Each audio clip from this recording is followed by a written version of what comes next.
It was just after midnight in a quiet corner of a small town, where the hum of city life faded into distant echoes, and the night's stillness seemed almost sacred. The air was cool, but heavy with moisture from the recent rain, leaving the scent of wet earth and damp leaves lingering like an old memory. The street was lined with tired trees, their branches scratching at the sky like brittle fingers. David Parker stood on the worn wooden porch of his modest house, clutching a threadbare jacket tighter around his shoulders. His eyes, weary and shadowed with sleepless nights, scanned the darkness beyond the porch light's faint glow. The faint sounds of traffic had long ceased, replaced by the occasional rustling of nocturnal creatures. David was a man weathered not only by years but by life's harshness.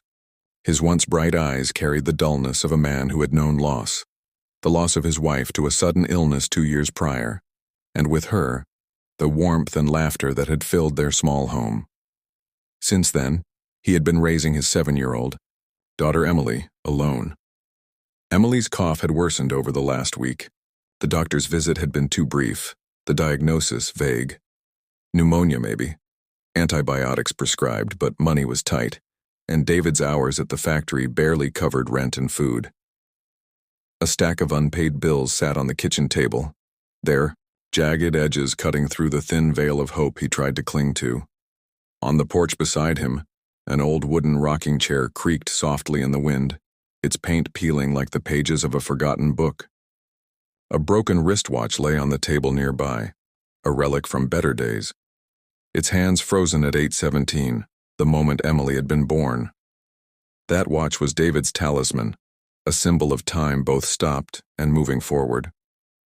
As he sighed deeply, a sudden noise startled him, a soft, pitiful whimper from the edge of his porch steps. Peering down, David's gaze fell upon a small, scruffy dog, shivering from cold and fear. Its fur was matted and soaked, eyes large and pleading. For a moment, David hesitated, torn between exhaustion and compassion. But something about the dog's gaze, so raw and vulnerable, pierced through his own pain. He bent slowly, extending a tentative hand. "Hey there, little one," he whispered, voice rough. The dog responded with a soft wag of its tail, its trust, fragile but present. David fetched an old blanket and wrapped the trembling creature, carrying it inside with care. Emily, coughing from her bedroom, looked up in surprise but smiled weakly at the new guest. That night, as David sat in the dim glow of the living room lamp stroking the dog's head, there came another faint sound, a soft knock at the back door. When he opened it, there stood a small girl, no older than 8, drenched in rain and shivering. Her clothes were thin, clinging to her frail frame, and her face was pale and streaked with dirt. Her eyes held a quiet desperation, like a flickering candle battling the wind. She barely spoke, only murmured, "Please, help me."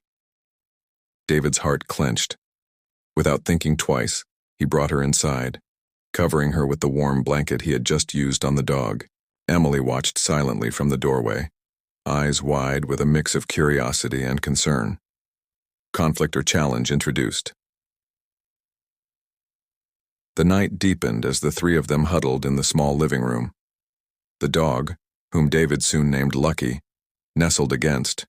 The girl, whose name they learned was Mia. Her breathing was shallow and a harsh cough rattled her chest. David's mind raced, torn between fear and determination. The house felt too small, too fragile, to contain the storm of illness and hardship now gathered within its walls. Yet in this fragile family forged by circumstance, there was a spark of hope. The next morning, the sunlight filtered weakly through the smudged windows, casting long shadows on the worn floorboards. Emily sat quietly on the couch, wrapped in a blanket, her small hand clutching David's. The dog lay close to Mia, who was still pale and weak but had calmed. David had made a call to the local clinic, but the wait list was long and the cost daunting. His worry gnawed at him like a silent wolf. "Dad," Emily whispered hoarsely, "do you think Mia will be okay?" David swallowed hard, the weight of his daughter's question heavier than any burden he'd carried. "We'll do everything we can," he replied, his voice firm yet tender. As David prepared a simple breakfast, a sudden sharp knock at the door startled him. He opened it to find a man in a perfectly tailored suit, standing with the quiet confidence of someone used to control and command. The man introduced himself as Mr. Graham, a representative of a charitable foundation. "Mr. Parker, I understand you took in a child and a dog in need," he said calmly. "I'm here to help." David's brow furrowed. "I don't know what you mean." Mr. Graham smiled faintly. "Mia is under the care of our foundation. She has a rare condition and her family has been searching desperately for her. Your kindness did not go unnoticed." David's heart skipped, emotions crashing like waves. Relief, confusion, fear. Midpoint revelation or twist as Mr. Graham explained. Mia's parents had been searching for her for months after she wandered away during a chaotic family situation. Their wealth and influence had so far failed to bring her home safely. But here she was, in David's humble home, wrapped in love and care from strangers who had become family. The foundation had been tracking her through local shelters, and community reports finally led to this small beacon of hope. David learned that Mia's parents, prominent philanthropists, had dedicated their lives to helping others but had been torn apart by the strain of illness and loss, much like himself. The dog, Lucky, was no coincidence either. A trained therapy dog released from the Foundation's program, somehow crossing paths with both Mia and David. This revelation reframed everything David thought he knew about fate and chance. Climax. Emotional breakthrough. That evening, David sat beside Mia's bed, his hand gently resting on hers. The room was quiet except for the soft rhythm of her breathing and the occasional cough. "Dad?" Emily whispered from the doorway. "Do you think we'll be a family now?" David's eyes filled with tears. He didn't fight back. "We already are," he said softly. "You, me, Mia, and Lucky. Together." A sudden movement caught his attention. Mia's small fingers twitched, then curled around his hand. It was a fragile sign, but a sign nonetheless. "You're not broken," David whispered, voice thick with hope. "You're becoming." The dog's gentle nuzzle, Emily's smile, Mia's quiet fight. It all became a symphony of healing. Resolution. Quiet closure. Weeks later, a black limousine pulled quietly to the curb outside David's house. From it emerged Mia's parents, their faces etched with relief and gratitude. They embraced Mia, then turned to David and Emily. "We owe you everything," Mia's mother said softly.